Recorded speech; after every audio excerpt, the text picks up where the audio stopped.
नमस्कार मित्रांनो, रामकृष्ण हरी. मी पक्वाजोदक सागर दशरथ पदारे तुम्हा सर्वांचं पुन्हा एकदा पक्वाज सागर युट्यूब चॅनल मध्ये स्वागत आहे.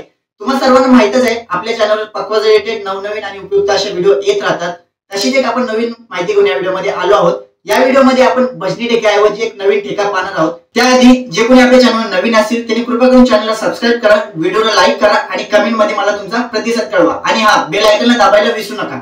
तर मित्रांनो, मागच्या व्हिडिओ मध्ये आपण मुकडे हा प्रकार पाहिला. मुकडे कशी वाजवतात, मुकड्यातील बोल कुठले, मुकड्याची प्रॅक्टिस कशी करायची, मुकड्यांचा वापर कुठे करायचा, या सर्व गोष्टी इन डिटेल पाहिल्या आहेत. ज्यांनी कोणी व्हिडिओ पाहिले नसेल, या व्हिडिओची लिंक मी डिस्क्रिप्शन मध्ये देत आहे, त्यावर जाऊन नक्की पहा. त्याआधी तुम्हाला सांगू इच्छितो की आपल्या चॅनलवर पक्वाज रिलेटेड छोटासा उपक्रम चालू आहे. या उपक्रमामध्ये आपण भजनासाठी लागणाऱ्या पक्वाजावर संपूर्ण अभ्यास घेतो.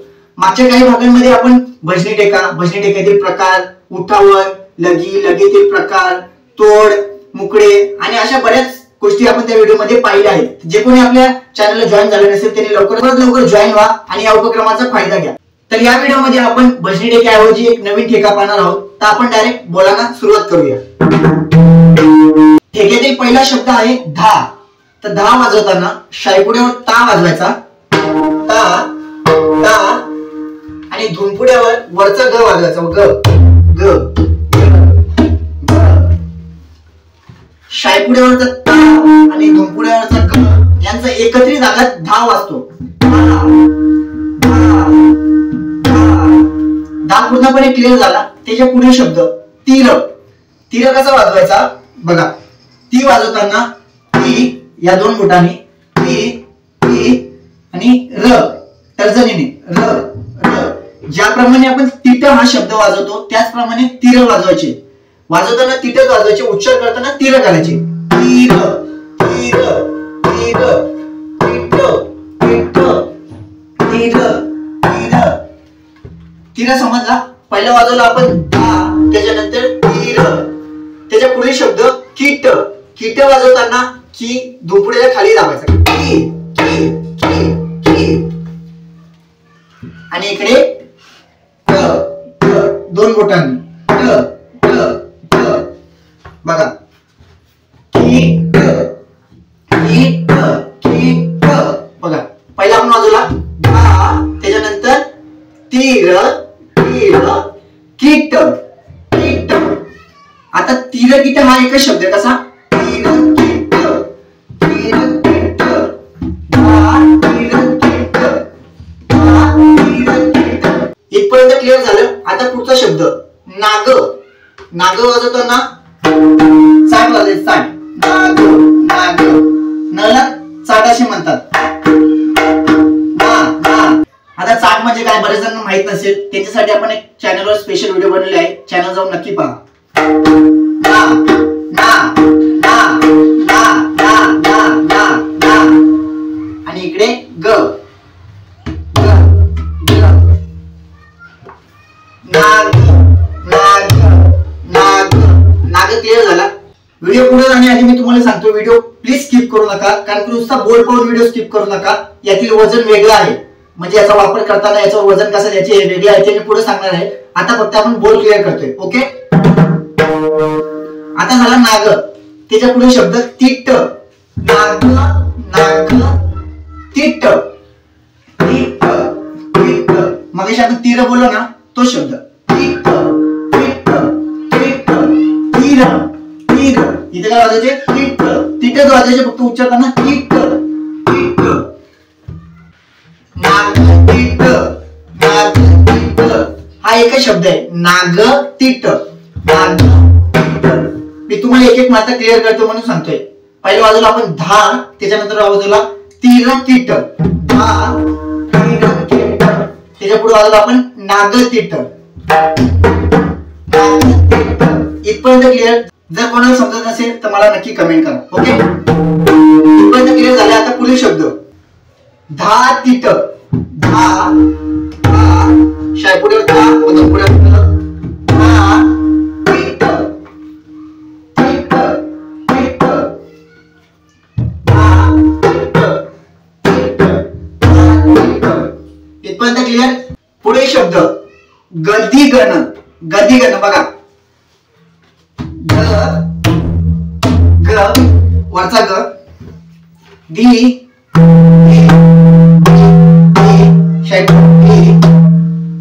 आणि दुसरं ग वाजवताना वरतीने मारायचे खाली ग आणि इकडे न दोन बोटांनी एकत्रित बघ कसं वाजेल. ही एक मात्रा झाली. त्याच्या पुढील शब्द नाना नाना नाना दोन वेळेला चाट मारायचे. नाना नाना नाना नाना गधी गण नाना अशी मात्रा आहे. नाना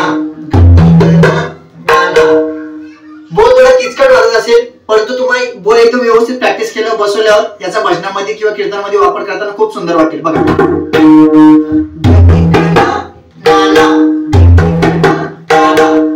बोल हा किचकट आहे म्हणून मी तुम्हाला एक एक शब्द समजून सांगतो त्याच्यानंतर याची प्रॅक्टिस करायची हे पुढे सांगणार आहे म्हणून व्हिडिओ स्किप करू नका. बघा इथपर्यंत क्लिअर. त्याच्या पुढे तीर किट धा तीर किट धा बघा तीर तीर किट टी टी आणि इकडे तीर किट धा तीर किट धा एक मात्रा. आता पुढची मात्रा पुन्हा तीर किट तीर किट तीर किट पुन्हा बघा तीर किट धा तीर किट. एक एक शब्द मी तुम्हाला क्लिअर केला आहे. आता पुन्हा एकदा आपण रिव्हर्स करू. बघा धा पहिला शब्द त्याच्यानंतर वाजून आपण तीर किट तीर किट तीर किट त्याच्या पुढे वाजून आपण नाग तिट नाग तिट नाग तिट त्याच्या पुढे वाजून आपण धा तिट धा तिट धा तिट त्याच्या पुढे वाजून आपण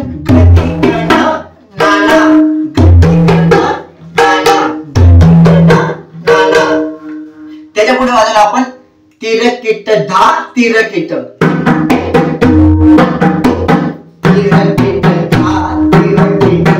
बोल किचकट वाटत असेल बऱ्याच जणांना. मी पुन्हा एकदा सांगतो की हा बोल मी तुम्हाला डिस्क्रिप्शन मध्ये देत आहे आणि तुम्हाला एक एक शब्द क्लिअर केला आहे त्यामुळे याची प्रॅक्टिस व्यवस्थित करा.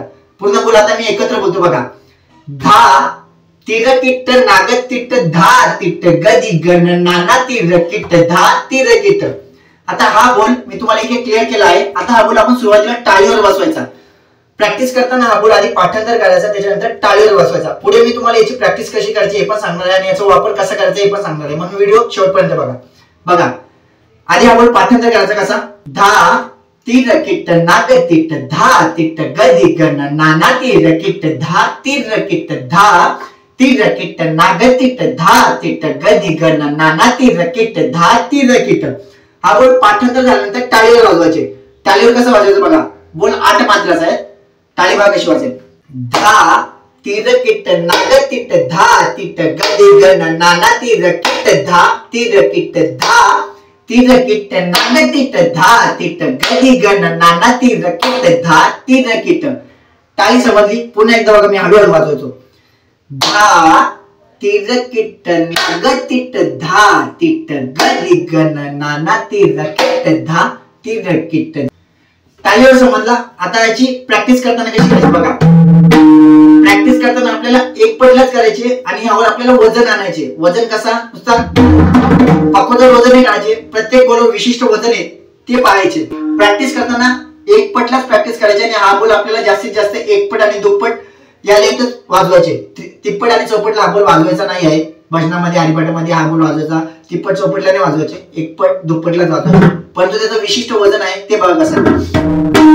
बघा धावर वजन द्यायचा.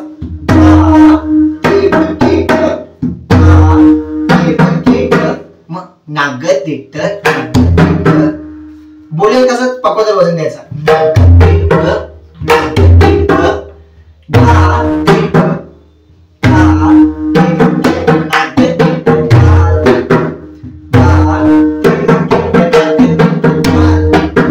ओके. त्याच्या पुढे गदी गण नाना तीर किट धा तीर किट. बघा पुन्हा बोल बघा. धा तीर किट धा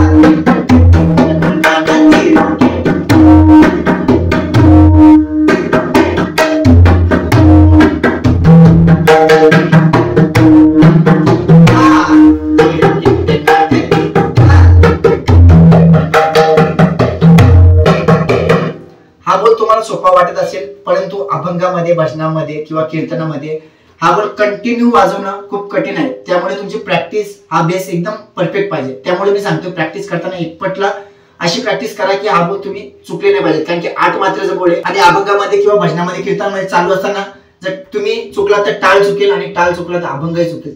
त्यामुळे हा बोल भजनी टेक्याऐवजी नक्की वाजवा, परंतु व्यवस्थित प्रॅक्टिस करून वाजवा. ओके,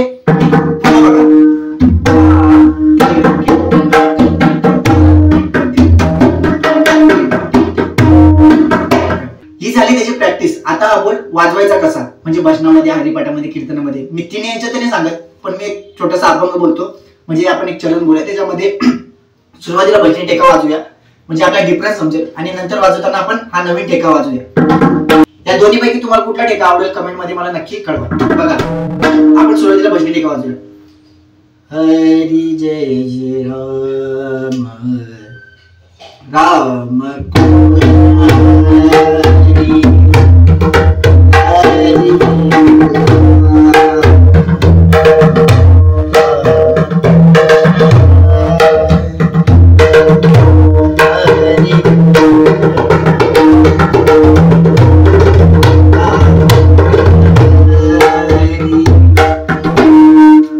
भजनी टेका. आता यामधला आणि नवीन टेकामधला डिफरन्स बघा. आता आपण नवीन टेका वाजूया. बघा कसा. हरी जय जय राम राम कृष्ण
मी तुम्हाला गायन आणि वादन दाखवते.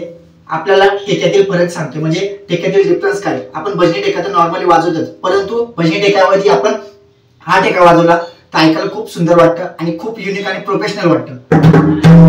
या टेक्याची व्यवस्थित प्रॅक्टिस करा. सुरुवातीला हा बोल पाठांतर करा, त्याच्यानंतर टाळीवर वाजवा, त्याच्यानंतर याची व्यवस्थित प्रॅक्टिस करा, आणि प्रॅक्टिस परफेक्ट झाली त्याच्यानंतर तुम्ही भजनामध्ये, हरिपाठामध्ये आणि कीर्तनामध्ये वापरा, म्हणजे तुम्ही चुकले नाही पाहिजे. मित्रांनो, असे नवनवीन व्हिडिओ, नवनवीन माहिती आपल्या चॅनलवर येत राहतात. त्यामुळे पुन्हा एकदा सांगतो, जे कोणी आपल्या चॅनलवर जॉईन झाले नसेल त्यांनी लवकरात लवकर जॉईन व्हा आणि उपक्रमालाही जॉईन व्हा, म्हणजे तुम्हाला त्याचा फायदा होईल. आणि अशी नवीन माहिती घेऊन आपण पुढच्या व्हिडिओमध्ये भेटूया. तोपर्यंत या टेकाचा व्यवस्थित प्रॅक्टिस करा आणि या टेकाचा वापर जास्तीत जास्त करा. आणि मित्रांनो, आपण मागे जो मुखडा पाहिला त्याचा वापर भजनामध्ये, हरिपाठामध्ये, कीर्तनामध्ये किती जणांनी केला हे मला कमेंट मध्ये सांगा, म्हणजे मला समजेल की आपण जो अभ्यास घेतोय त्याचा वापर तुम्ही भजनामध्ये, हरिपाठामध्ये, कीर्तनामध्ये, तुमच्या म्हणजे रेग्युलर पक्वाद वादनामध्ये करताल, म्हणजे मलाही बरं वाटेल आणि तुम्हालाही बरं वाटेल. तर मित्रांनो, भेटूया पुढच्या व्हिडिओमध्ये. चला, रामकृष्ण हरी.